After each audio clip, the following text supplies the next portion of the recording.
என்னப்பா ரெடியா? நான் எப்போ ரெடி. உன் பொண்டாட்டியும் பிள்ளைங்களும் தான் இன்னும் ரெடி ஆகல. பொம்பளைங்களே இப்படிதாப்பா, சீவி சிங்காரிச்சு நேரத்துக்கு கிளம்ப மாட்டாங்களே. ஆமா, இதுதானே ரேவதிக்கு நீ பாத்துக்கிற மாப்பிள? ஐயோ, சத்தம் போட்டு பேசி காரியத்தை கெடுத்துறாதீங்க. நானே அவளுக்கு தெரியாம மாப்பிள பாத்துக்கிட்டு இருக்கேன். கொஞ்சம் மெதுவா பேசுங்க. மாப்பிள பையன் பாக்க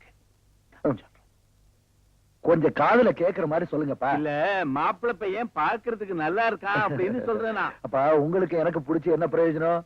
அவளுக்கு எல்லாம் பிடிச்சிருக்கணும். இப்படி புடவில பார்க்கும் போது என் கண்ணே பற்றும் போல இருக்குமா? ஏமா, அக்காவுக்கு மாப்பிள்ள பார்க்கதான் போறோன்ற விஷயத்த ஏன் கிட்ட முதலே சொல்லல? அம்மா, என்ன இதெல்லாம்? ஒண்ணு இல்லம்மா, அப்பா ஃப்ரெண்டுக்கு ஒரு பையன் இருக்காரா, போய் பாப்போம். உனக்கு பிடிச்சிருந்தாதான் மத்த ஏற்பாடெல்லாம். எனக்கு பிடிக்கல. என்னது மணி ஆகுது? அப்பா, அக்கா அழுறா.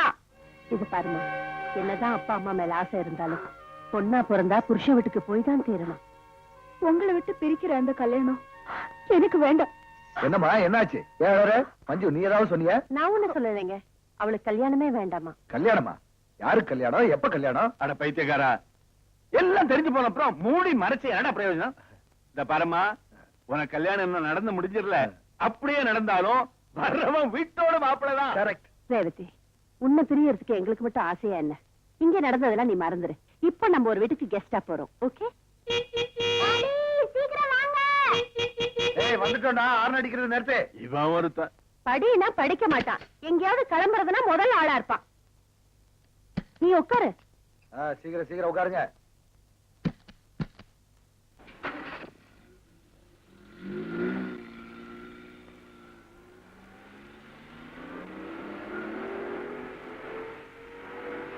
ஏன் தாத்தா, அக்காவுக்கு ஒரு மாப்பிள்ள பாத்தீங்களே, பையன் எப்படி?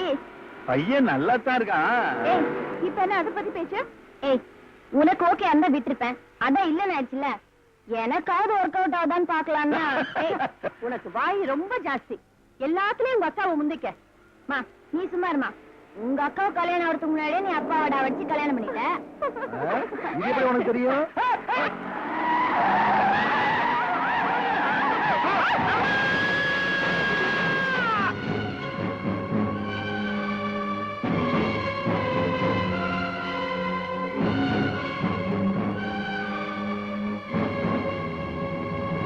செத்து போன மத்த பாடியெல்லாம் யார் தான் வாங்கிட்டு போயிருப்பாங்க?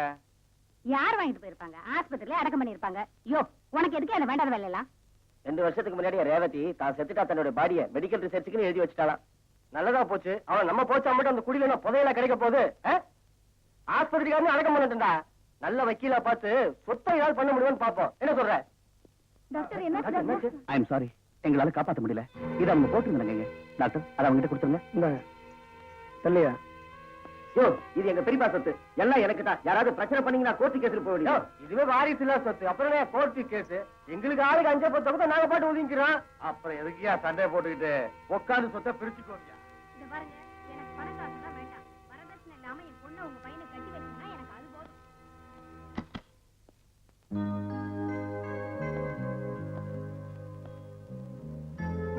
நீங்க இறந்துட்டதா ஏன் அவங்க கிட்ட பொய் சொல்ல சொன்னீங்கன்னு எனக்கு இப்பதான் புரிஞ்சுது. உங்களை எல்லாரும் ஒரு சொத்தா, பணமா, நகையாத்தான் பாக்குறாங்க. உங்களை மனுஷ பாக்குறதுக்கு அந்த கூட்டத்துல ஒருத்தரும் இல்ல. டோன்ட் வரி, உங்களுக்கு நாங்க இருக்கோம். கடைசி வரைக்கும் ஆதரவா நாங்க இருக்கோம். எத்தனை நாளைக்கு டாக்டர்? எத்தனை நாளைக்கு? ரிலாக்ஸ், உங்களுக்கு ஒண்ணும் இல்ல. இதே மாதிரி பதில நான் எத்தனை நோயாளிங்களுக்கு சொல்லிருப்பேன். ப்ளீஸ், எனக்கு என்னன்னு சொல்லுங்க டாக்டர். அது தைரியமா சொல்லுங்க. ஆக்சிடென்ட்ல தலையில அடிபட்டதுல மூளைக்கு பக்கத்துல பிளட் கிளாட் இருக்கு. அதை ஆபரேட் பண்ணா ஆபத்துல போய் முடியும். அதையும் மீறி செஞ்சா ஒண்ணு கோமா ஸ்டேஜுக்கு போகும், இல்லைன்னா மென்டல் டிசார்டர் ஆகும். அதாவது பைத்தியம் பிடிக்கும் இல்ல? இது அப்படியே விட்டுட்டா இன்னைக்கோ நாளைக்கோ அடுத்த மாசமோ வருஷமோ இந்த பிளட் கிளாட் கொஞ்சம் கொஞ்சமா டெவலப் ஆகி என் மூளையை தாக்கி அதனால ரத்த குழாய் வெடிச்சு நான் துடிச்சு இல்ல doctor? Yes doctor, yes. Thanks thanks. இது உங்களுக்கு இல்ல, என் மூளைக்கு பக்கத்துல உறைஞ்சிருக்கிற அந்த ரத்த கட்டிக்கு. டாக்டர், என்ன சீக்கிரமா டிஸ்சார்ஜ் பண்ணுங்க. நான் போகணும். எங்கம்மா போவ?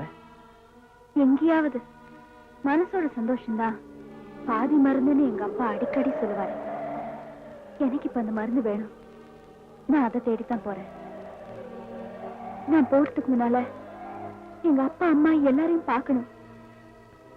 நானும் சீக்கிரமா வரேன்னு சொல்லிட்டு போகணும்.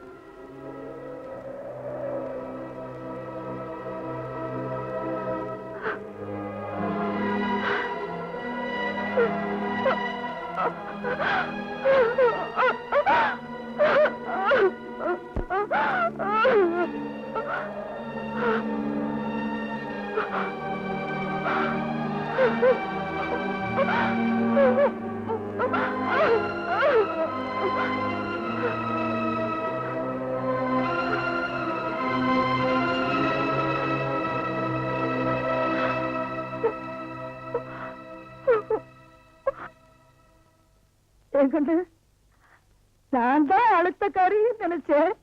நீ என்ன விட பெரிய அழுத்தக்காரியா இருக்கியே.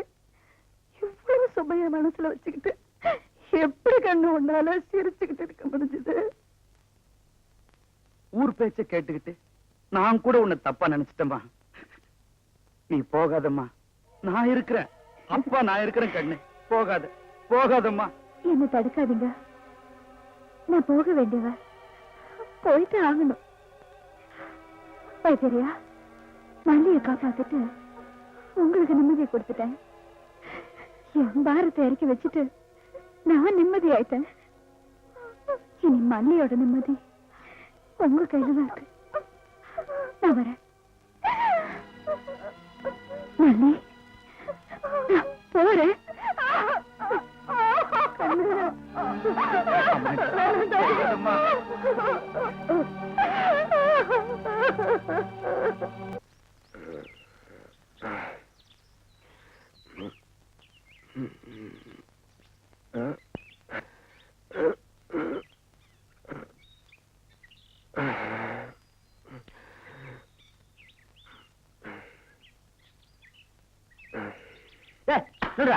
ஊருக்குள்ள போக கூடாது. உன்னை ஊரை விட்டு வைக்க வச்சிருக்கோம். புரியல? சளி மருந்து கும்முன்னு வேலை செஞ்சிருக்கு. குழந்தை காதும் வச்ச மாதிரி காரியத்தை முடிக்கிறத விட்டுட்டு இப்படி ஊரை கூட்டி சந்தி சிரிக்க வச்சிட்டிய. என்னென்ன சொல்றீங்க? புரியல? டாக்டர் அம்மா உன்ன வச்சிருக்காளா? இது நாங்க சொல்லல, இந்த ஊரே சொல்லுது. அதனால உன்னை ஒதுக்கி வச்சுட்டு அவளை ஊரை விட்டே போக சொல்லி உத்தரவு. அது தப்புன்னு. டாக்டர் அம்மா சாமி மாதிரி. அண்ணே வேணா, நல்லதில்ல. எங்களுக்கு மனசு கஷ்டமா தானே இருக்கு. டாக்டர் அம்மா ஏன் ஊரை விட்டு போகணும்? ஊர் எல்லையில் இருக்க தோட்டத்துல ஒரு குடிசை போட்டு கொடுத்துருவோம். உனக்கும் சௌகரியமா இருக்கும், எங்களுக்கும் சுகமா இருக்கும். சும்மா வேணாண்டா, ரொம்ப கூலி கொடுத்துருவோம். ஒருத்தருக்கு 6 பேர் இருக்கும். மகாராணி மாதிரி.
இதுக்காக காரணம் நீ தான் சொல்றோம்.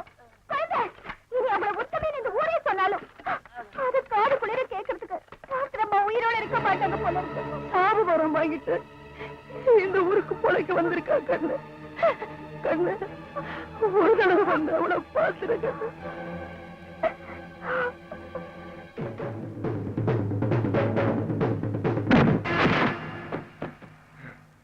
என்னடா அண்ணா விடுங்க, டாக்டர் பார்க்க போனோம். வந்ததுல இருந்தே அவளை பாத்துட்டு இருக்கிற. நேத்து வேற பாத்துட்டேன், இப்ப என்ன புதுசா பார்க்க போறேன்? அண்ணா வேணா.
டாக்டர்மா, டாக்டர்மா, டாக்டர்மா, டாக்டர்மா.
திருவாத்தா, உங்க ஆத்தாளை பார்க்கணும்னு சொல்லுவியே.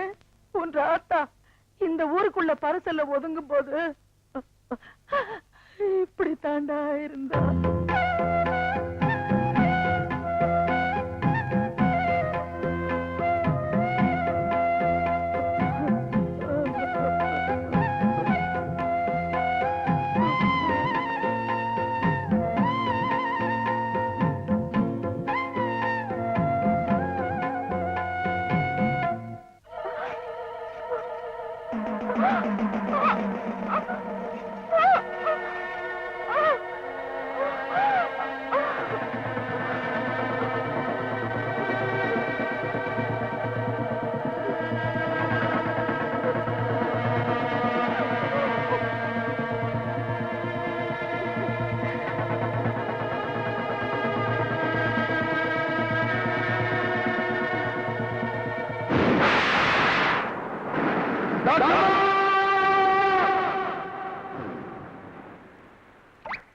டாக்டர் பாபு, கன்னி பொண்ணு அரிசி சாப்பிட்டா கல்யாணத்தன்னைக்கு மழை பெய்யுமா?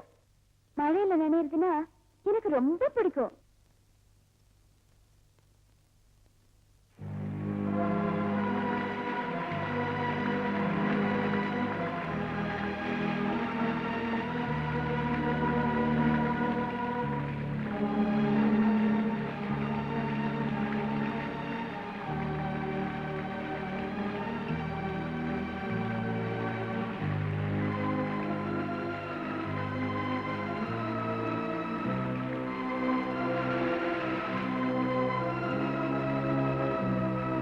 கோயந்தா, நீ சொன்ன அதே கண்டாங்கி சேலைய கட்டிக்கிட்டு இதே கம்மாங்கரையோரம் ஏதம்மா மழை பெய்யும் போது உன் பாட்டை கேட்டுட்டு கபடம் இல்லாத உன் கையை பிடிச்சிட்டு கொஞ்ச தூரம் நடக்கணும்னு ஒரு சின்ன ஆசை, அவ்வளவுதான்.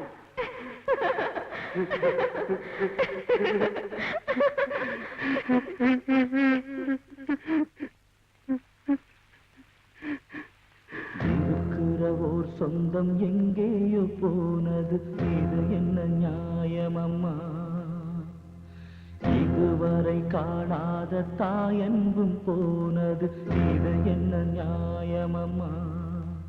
பேதை பிள்ளை எங்கு போகும், யாரும் இல்லை.